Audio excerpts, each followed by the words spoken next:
وزیر اعظم عمران خان سے آذربائیجان کے وزیر دفاع ذاکر حسنوف کی ملاقات ہوئی ہے۔ دو طرفہ تعلقات، دفاعی تعلقات اور سیاحتی رابطوں پر بات چیت کی گئی ہے۔ وزیر اعظم نے OIC میں آذربائیجان کے تعاون کی تعریف بھی کی ہے۔ وزیر اعظم نے امن اور خوشحالی کے مقصد کے لیے آذربائیجان کی کوششوں کو سراہا۔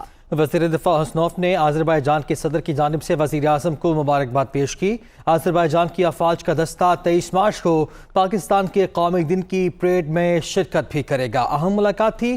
وزیر اعظم عمران خان سے آذربائیجان کے وزیر دفاع نے ملاقات کی ہے، جس میں دو طرفہ تجارت، دفاعی تعلقات اور سیاحتی رابطوں پر بات چیت ہوئی ہے، جبکہ وزیر اعظم نے OIC میں آذربائیجان کے تعاون کی تعریف کی ہے۔ وزیر اعظم نے امن اور خوشحالی کے مقصد کے لیے آذربائیجان کی کوششوں کو سراہا ہے، جبکہ وزیر دفاع حسنوف نے آذربائیجان کے صدر کی طرف سے وزیر اعظم عمران خان کو مبارکباد بھی پیش کی ہے۔ جبکہ صدر مسلم لیگ نون شہباز شریف نے کہا ہے کہ OIC اجلاس کی آڑ میں اسپیکر نے آئین شکنی کی، جان بوجھ کر قومی اسمبلی کا اجلاس نہیں بلایا گیا۔ OIC اجلاس کی وجہ سے لانگ مارچ مؤخر کیا، جبکہ چیئرمین پیپلز پارٹی بلاول بھٹو نے کہا کہ حکومت عدم اعتماد سے بھاگ رہی ہے۔ اسپیکر سن لیں، حکومت آپ کو آرٹیکل 6 میں پھنسا دے گی۔ اسپیکر نے جو آئین اور قانون میں درج ہے 14 دن کی مدت، اس کو وائلیٹ کیا ہے، تو یہ آئین سے انحراف ہے۔ اسپیکر نے جان بوجھ کر اجلاس نہیں بلایا اور اس طرح کوشش کی کہ وہ اپوزیشن کو ٹریپ کرے، اور OIC کے حوالے سے ہم خدا نخواستہ کوئی ایسا رویہ اختیار کریں جس سے کہ حکومت کو موقع مل جائے۔ یہ حکومت اس حد تک عدم اعتماد سے بھاگنا چاہ رہا ہے، اس الیکشن سے بھاگنا چاہ رہا ہے کہ وہ آئین توڑنے پر آئے ہیں۔ ہمارا بیچارہ اسپیکر، آپ اپنا کام بڑا طریقے سے لوئر سے مشورہ کر کے کیا کرے۔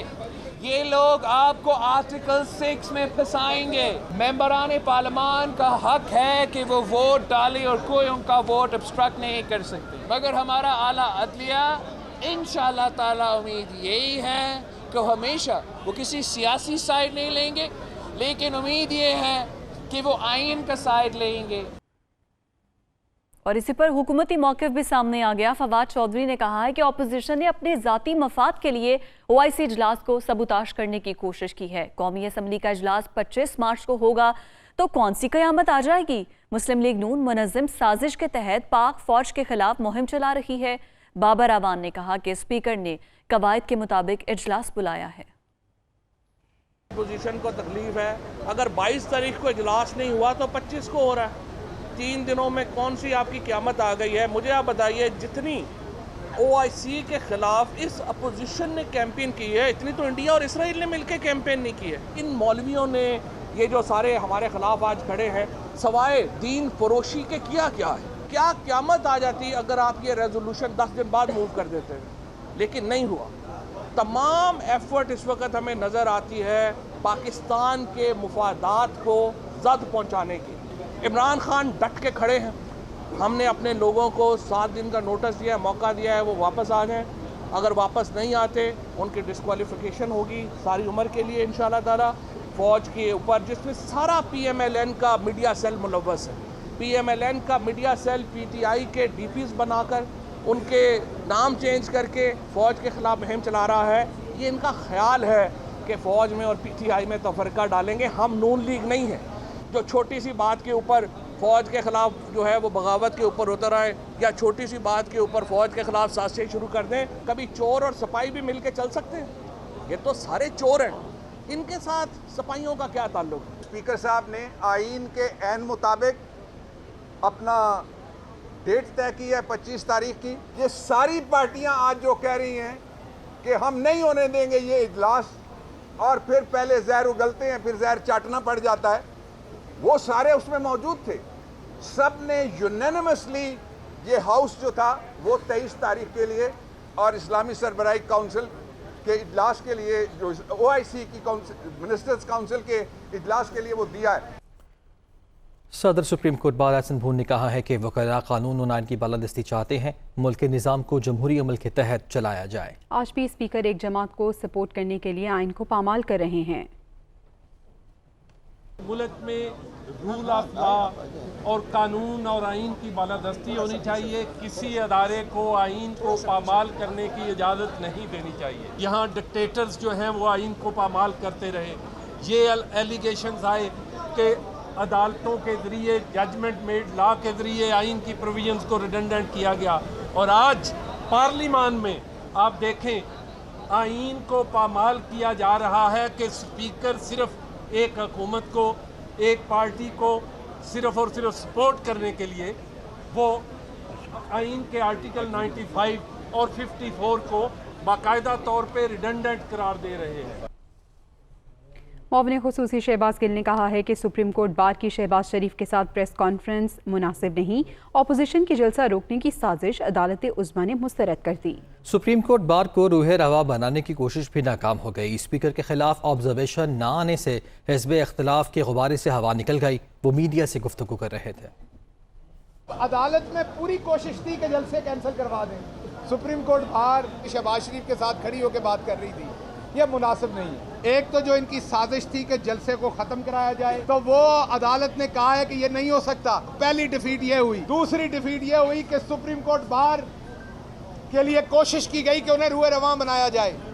उसको अदालत ने बहुत ही ग्रेस का मुजाहरा किया और ये कहा कि लीगल फर्टेनिटी का ये काम नहीं है, तुसी पासे ते रहो, जरा अपना काम करो, उन्होंने अपना काम करने दो। तीसरी कोशिश ये थी कि जो अजलास नहीं हुआ उसके ऊपर स्पीकर के खिलाफ किसी किस्म की कोई ऑब्जर्वेशन नहीं। उस पर अदालत उज़्मा ने पहला सवाल पूछा कि क्या 25 को इजलास तलब हो गया है, तो कहा हो गया है। तो फिर जो सियासी फूक थी वो सारी निकल गई वहीं पे। जेड़ा सब तुसी 22 ਨੂੰ ਕੱਢਣਾ ਸੀ ਉਹ 25 ਨੂੰ ਜਾਂ 28 ਨੂੰ ਕੱਢ ਲਿਓ। इमरान खान जिस तरीके से आपका मुकाबला कर रहा है ਉਹਦੇ ਨਾਲ ਲੋਕਾਂ ਨੂੰ मैं ये कहांगा रुलते गए हैं पर चस बड़ी आई है। और मरीम नवाज कहती हैं कि इमरान खान की पार्टी बिखर चुकी, ऐसे तो कोई तांगा पार्टी भी नहीं बिखरती। अपोजिशन को किसी रुकन को खरीदने की ज़रूरत नहीं, क्योंकि इमरान खान के साथी पहले ही उन्हें छोड़ने के लिए तैयार थे। ये भी कहा कि अब इनका खेल खत्म हो चुका। नवाज शरीफ ने इनको घर में घुस कर मारा है। वो मीडिया से गुफ्तगू कर रही थी। इस एक लफ्ज़ की वजह से आपकी पूरी की पूरी 22 साल जिद्दोजहद, आपकी पूरी की पूरी जमात धड़म से ज़मीन पे आ गिरी है। और आपका जो जमात का सिर्फ न्यूट्रल के लफ्ज़ से आपकी जमात का शराजा बिखर गया है। ये हाल तो कभी मैंने किसी तांगा पार्टी का नहीं देखा। जो आवाज़ें दे रहे हैं ये आपकी आवाज़ें नहीं हैं, ये चीखें हैं कि मुझे बचा लो, मुझे बचा लो। तो मैं आपको ये कहना चाहती हूँ कि आपको बचाने अब कोई नहीं आएगा। आपकी गेम इज़ नाउ ओवर। पहले अपना माइंड बना के बैठे हुए हैं, जो आपके वज़ीर आज़म होते हुए आपको छोड़ के जा रहे हैं, उनको ख़रीदने की क्या ज़रूरत है। नवाज शरीफ ने बाहर बैठ के आपके घर में घुस के आपको मारा है। आज मकाफाते अमल का शिकार हुए, किसी साजिश का शिकार नहीं हुए। और आज अगर आप अपनी नाकामी, नालायकी, ना आकिबत अंदेशी को अगर आप साजिश का नाम देंगे तो दुनिया हंसेगी। आप खड़े होकर ये धमकियाँ नहीं दी कि मैं बहुत ख़तरनाक हो जाऊँगा। उन्होंने कभी ये नहीं कहा कि अब मैं ख़तरनाक हो जाऊँगा तो मैं छोड़ूंगा नहीं। और मुझे पता है कि ये धमकियाँ वो अपोजिशन को नहीं दे रहे, धमकियाँ वो किसी और को सुना रहे। वज़ीर-ए-आज़म इमरान खान ने कहा है कि हेल्थ कार्ड हुकूमत का इनकलाबी प्रोग्राम है। हमने सेहत, तालीम और मईशत को ठीक किया। मुल्क माशी तौर पर मुस्तहकम है। हमने एक खुददार कौम बनकर सामने आना है। वह इस्लामाबाद में तकरीब से मुखातिब थे। कि हमने तालीम के ऊपर वो काम किया है, हेल्थ में वो किया है, इकॉनमी को ठीक किया है। आज हमारे सारे इकॉनमी के इंडिकेटर्स राइट डायरेक्शन में हैं। IMF कह रहा है कि पाकिस्तान सस्टेनेबल ग्रोथ पे निकल गई है। हमने अपने पैर पे खड़े होने का जो सबसे हमारा बड़ा मसला था कि हमारे खर्चे ज़्यादा थे, आमदनी कम थी, हम वो पहली गवर्नमेंट आई है जो उस तरफ अब निकल गई है कि अपनी आमदनी उठाती जा रही है और इंशाअल्लाह अपने खर्चे मिलेंगे ताकि हमें किसी के सामने गुलामी ना करनी पड़े। एक खुददार कौम बन के हम सामने आए। मुस्लिम लीग नून के रहनुमा राना सनाउल्लाह कहते हैं कि किसी भी रुकन कौमी असम्बली को वोट के हक से रोका नहीं जा सकता। इनके 13 लोगों ने अदम एतमाद का इजहार किया। वज़ीर आज़म को मुस्ताफ़ी हो जाना चाहिए। वो सुप्रीम कोर्ट के बाहर मीडिया से गुफ्तगू कर रहे थे। अदम एतमाद की तहरीक मौजूद है, कराएं वोटिंग उसके ऊपर। 13 लोगों को इन्होंने खुद वो नोटिस जारी किए हैं खुद इन्होंने कहा है कि आपने हमारे ऊपर जो है वो अदम एतमाद का इजहार किया है। वज़ीर आज़म को इस्तीफ़ा देना चाहिए। MNA को वोट के हक के इस्तेमाल से नहीं रोका जा सकता। वज़ीर आज़म जब चला जाएगा तो मेरा ख्याल है उसमें हर चीज़ का अजाला हो जाएगा। आर्मी चीफ की तब्दीली जो है वो वक्त आने पे जो है वो जो आइन और कॉन्स्टिट्यूशन में है उसके मुताबिक जो है वो होगी। अभी आपको लिए चलेंगे इस्लामाबाद। वज़ीर ख़ारिजा शाह महमूद कुरैशी मीडिया से गुफ्तगू कर रहे हैं। अर्ज़ करता चलूँ कि इंशाअल्लाह मुझे बड़ी खुशी हुई कि सेक्रेटरी जनरल OIC ने मुझे कहा कि उनकी स्टेटमेंट में वो कश्मीर का तस्करा करेंगे, और मेरी ख्वाहिश है जैसे पिछले इजलास में जो मैं चेयर कर रहा था तो फोकस अफगानिस्तान पे था, इंशाअल्लाह इस इजलास में फोकस कश्मीर पे होगा, कश्मीरियों पे होगा, और उनके साथ जो बर्बरियत हो रही है, नाइंसाफ़ी हो रही है, हक तलफी हो रही है, इंशाअल्लाह पाकिस्तान मसला कश्मीर को पूरी तरह उठाएगा।